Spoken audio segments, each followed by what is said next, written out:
Bonjour à toutes et à tous et bienvenue pour cette vidéo de test du Doogee T5 Lite, un smartphone que je vais vous présenter en deux parties. Donc cette première vidéo sera consacrée à la partie extérieure et aux caractéristiques physiques de ce modèle, et puis une deuxième partie de la vidéo concernera, elle, les aspects techniques. Pourquoi est-ce que j'ai choisi de découper cette vidéo en deux parties, ce qui n'est pas chose habituelle? C'est tout simplement parce que on a un appareil avec des caractéristiques extérieures qui sont vraiment spécifiques, très particulières et qui méritent qu'on s'y attarde. Notamment sur ce modèle, vous avez deux coques qui sont fournies et je vous ferai la présentation des deux versions du modèle pour que vous ayez un bon aperçu de la finition que vous pouvez lui donner.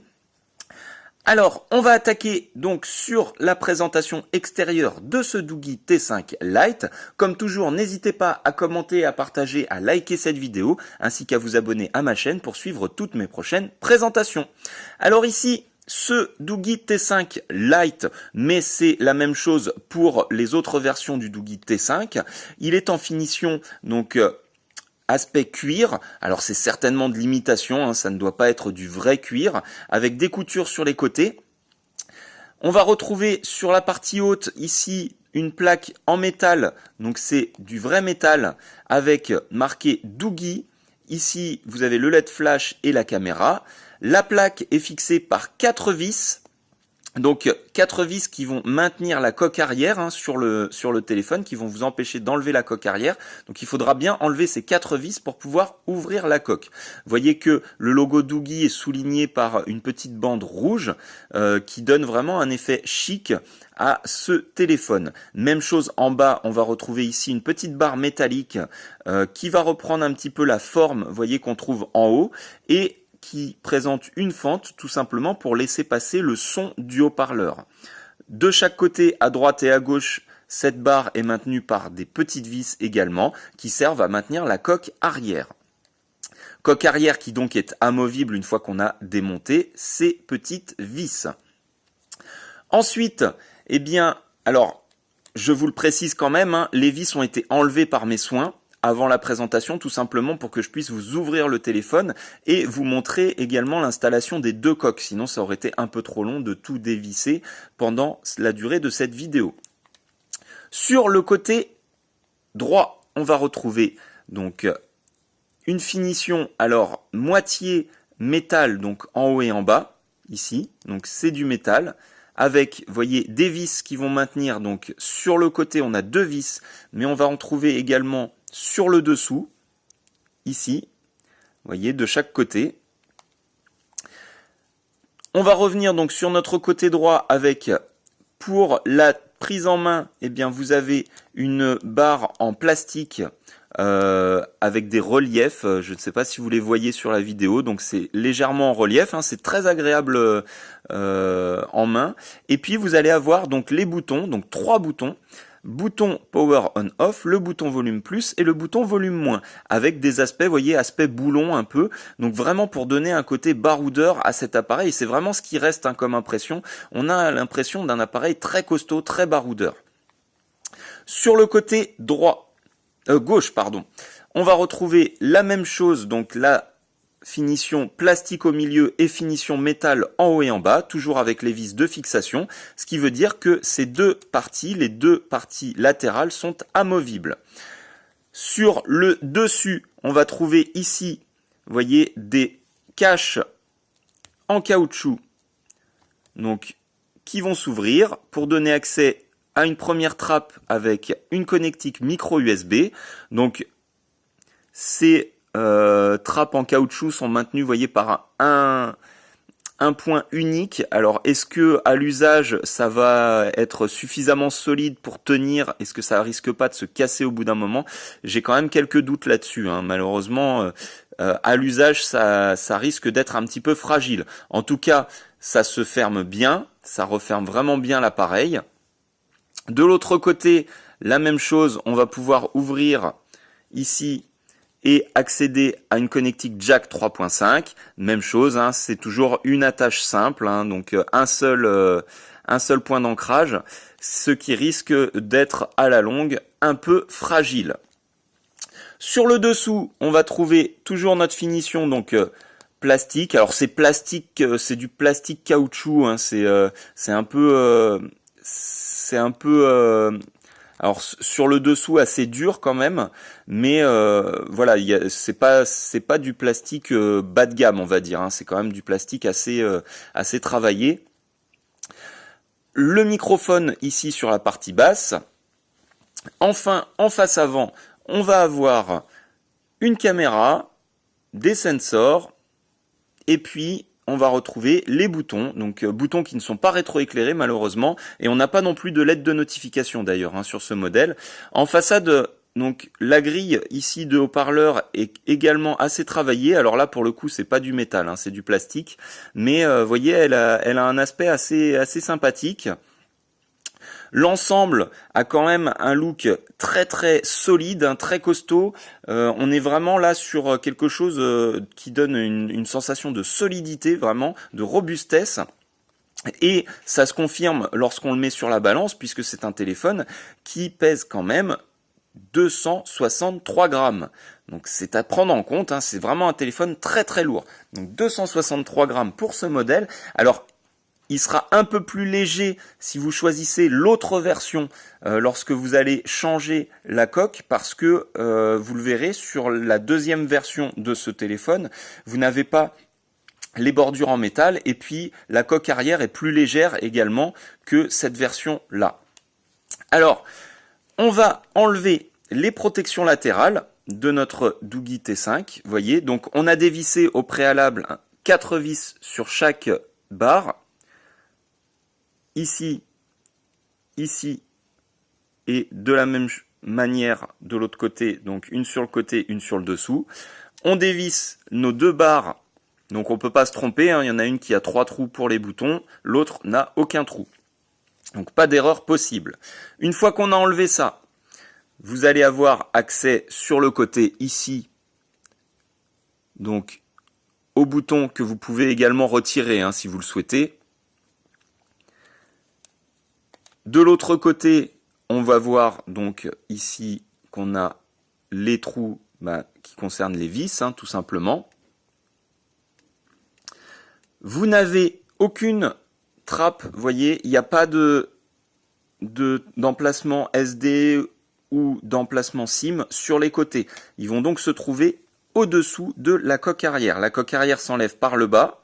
Donc vous devez bien dévisser avant les petites vis qui se trouvent sur la barre ici et sur le contour de l'appareil photo. Et là, vous allez pouvoir enlever la coque arrière, donc qui tient quand même très bien. Il faut vraiment être motivé pour l'enlever. Et vous n'avez pas le choix puisque vous devez l'enlever pour pouvoir installer la SIM. Ça, c'est peut-être un petit point faible de ce téléphone. Ça aurait été bien d'avoir une trappe SIM accessible sans avoir à tout enlever vraiment. Parce que c'est vrai que c'est fastidieux. Je vais vous le montrer quand même. Voilà, pour la petite anecdote, vous voyez, on a le tournevis et tout ça, ce sont les vis que vous devez enlever. Alors faites très attention si vous devez enlever les vis parce qu'elles sont minuscules. Donc ne les perdez pas surtout parce qu'il n'y a pas de vis de rechange. Il y a des vis de rechange. Vous avez dans la boîte, vous avez, voyez, 4 petites vis de rechange. Donc vous avez un petit peu de stock, mais faites attention quand même parce qu'on a très vite fait de perdre ces vis minuscules. Alors quand on ouvre le cache arrière, qu'est-ce qu'on va retrouver ? On a l'impression donc que ce téléphone est absolument vide. En fait, on a une protection silicone, donc c'est plutôt pas mal. Franchement, c'est bien fait. Vous voyez, on a une protection silicone qui va recouvrir l'ensemble des parties sensibles du téléphone, les parties sensibles à l'humidité, puisque ce téléphone est IP67, c'est-à-dire qu'il est étanche. Il est étanche si vous le faites tomber dans l'eau, par exemple dans les toilettes ou dans la baignoire, eh bien le téléphone ne sera pas normalement impacté. Il pourra tout à fait fonctionner normalement. Vous le sortez de l'eau, vous le séchez et il n'y aura aucun problème de fonctionnement pour ce téléphone. Donc ça, c'est plutôt un très bon point, un téléphone IP67. C'est évidemment la caractéristique principale de ce téléphone et c'est pour ça qu'il est aussi robuste et conçu de cette manière. À l'intérieur, on va trouver 2 emplacements, donc un emplacement micro SD et un emplacement SIM, donc micro SIM et nano SIM. Donc elles sont superposées, hein. Il faut se fier donc au schéma. Vous voyez, on a un emplacement micro SIM dans ce sens-là et un emplacement nano SIM, donc où il faut la tourner dans l'autre sens. Voilà. Donc deux emplacements SIM et un emplacement micro SD. La batterie, elle, est amovible. Et c'est une bonne batterie de 4500 mAh qui fait vraiment son poids. Donc voilà, on a un appareil vraiment complet avec la batterie qu'il faut, avec, vous voyez, la protection qu'il faut. Alors on ne se contente pas, comme certains modèles, d'un petit joint sur le pourtour du téléphone qui va protéger en partie mais pas forcément correctement. Là on a un vrai joint, une vraie couverture en silicone qui recouvre intégralement, vous voyez, toutes les parties vitales de votre téléphone et qui va les protéger en cas de chute dans l'eau. Donc c'est plutôt un très bon point. Alors cette coque, on va l'enlever et on va positionner la seconde coque qui est fournie, qui elle est beaucoup plus légère comme vous le voyez, et qui est une coque entièrement plastique. Alors une coque plastique certes, mais une coque quand même assez rigide, et on va voir quel effet cela donne quand on positionne cette coque arrière. Donc une coque facile à installer, hein, vous voyez, sans problème. Alors après, est-ce qu'on peut laisser les pourtours en métal? Eh bien on va le tester tout de suite. Alors, il faut évidemment bien positionner, hein, sinon ça bloque. Voilà, comme ceci. Donc, vous voyez, vous pouvez très bien installer la coque arrière plastique avec les bordures métal. Donc ça, c'est plutôt bien. Bon point encore pour ce téléphone, puisque vous pouvez conserver un look intermédiaire, vous voyez, métal plastique, ou avoir le look métal cuir, ou encore, eh bien, comme on va le voir tout de suite, vous pouvez installer les deux bordures en plastique et là vous avez un téléphone qui devient beaucoup plus classique, hein, beaucoup plus discret surtout.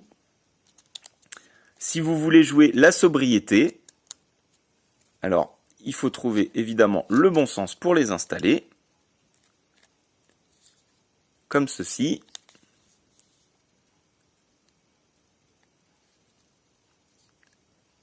Et là, on va se retrouver donc avec un appareil qui est beaucoup plus sobre, comme vous le voyez.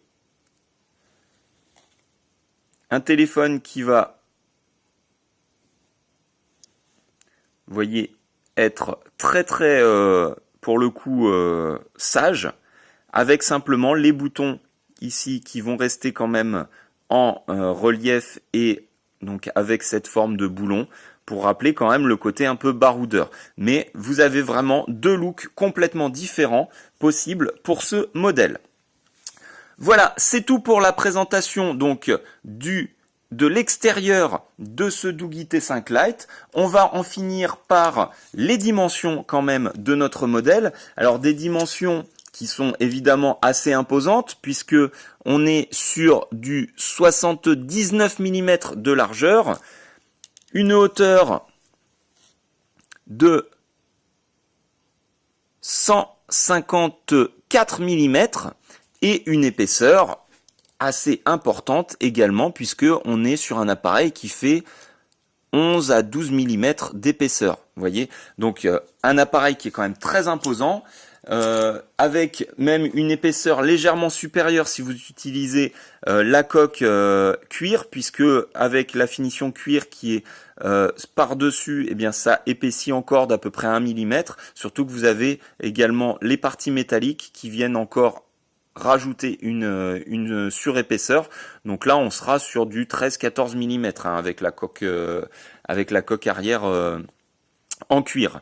Voilà, c'est tout pour cette vidéo de présentation extérieure de notre Doogee T5 Lite. J'espère qu'elle vous aura été utile et agréable. Comme toujours, n'hésitez pas à commenter, à partager, à liker cette vidéo ainsi qu'à vous abonner à ma chaîne pour suivre toutes mes prochaines présentations. Navré pour l'éclairage qui malheureusement était en train de baisser au cours de la vidéo et j'avais pas prévu d'éclairage artificiel. Donc au début de la vidéo, l'éclairage était suffisant. Là malheureusement, il est un petit peu faible en fin de vidéo, mais je pense que ça ne vous aura pas empêché de voir tous les aspects extérieurs de ce téléphone. Merci à toutes et à tous et à très bientôt. Au revoir.